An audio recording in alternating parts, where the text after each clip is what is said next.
Beauty influences our everyday lives and routines whether we realize it or not. Magazines have an impacting role on the definition of beauty for women. This definition tends to be based off patriarchal ideals that have been embedded in our society as hegemony.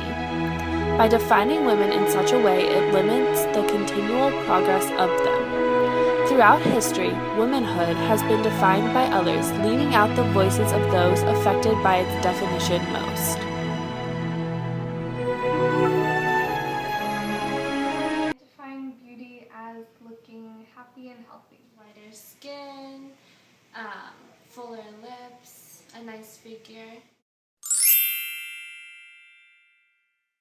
Magazines and the media represent women as sexual objects, and you always have to look sexy, have really nice long hair, larger chest, tanner skin, and it's all about pleasing the male instead of being happy with your own self.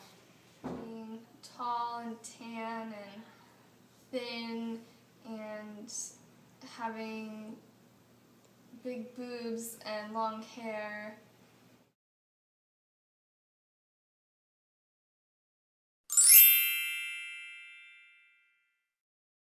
I was surprised by the amount of anti-aging articles and products that they were marketing and selling. The pictures and articles are all about sex and dates, guys, and how to look sexy, how to be sexy. I think the way that this magazine defines beauty is a little unrealistic because when I walk outside, I usually don't see these really tall girls with amazing bodies, white teeth, big breasts, and I think that can really affect girls the way that girls and guys see women. I think its definition of beauty is pretty limited.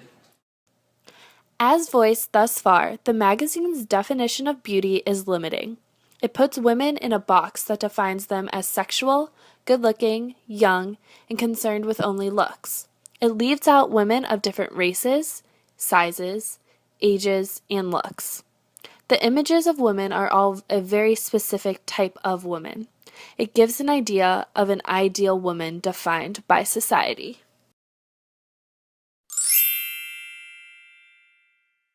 I probably want to see more realistic versions of women instead of photoshopped versions, because nowadays women are college educated, their lives don't necessarily revolve around men like this magazine suggests. Articles about how to feel better about yourself and maybe, fun recipes and just stuff that makes you happy, not just makes you happy from looking good. I think magazines like Cosmopolitan should show images and articles of women who are inspirational that can help boost the self-esteem of the readers, instead of showing these idealistic fantasies of women.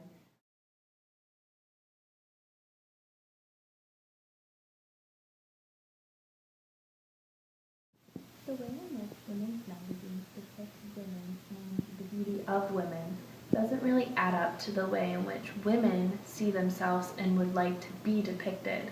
In order to create a better representation of all women, I created a little fake magazine where the cover girl, instead of being photoshopped into this idealistic and unrealistic form, would be more of your everyday woman. Someone who is a teacher, a mother, a wife, a working class woman, women of all races, of all sizes, of all ages, just better to encompass all types of women. And the articles would contain things that related to issues outside of physical appearance, stuff like tips on how to get further in your education, how to move up in the workforce, stories about women of color and of working class women, stories that emphasize on boosting your confidence, and just things that still, while also still having articles on beauty, but just adding more to it to better represent women as a whole, because right now beauty in magazines is representing women as based on sexual and physical appearance instead of as women as a whole.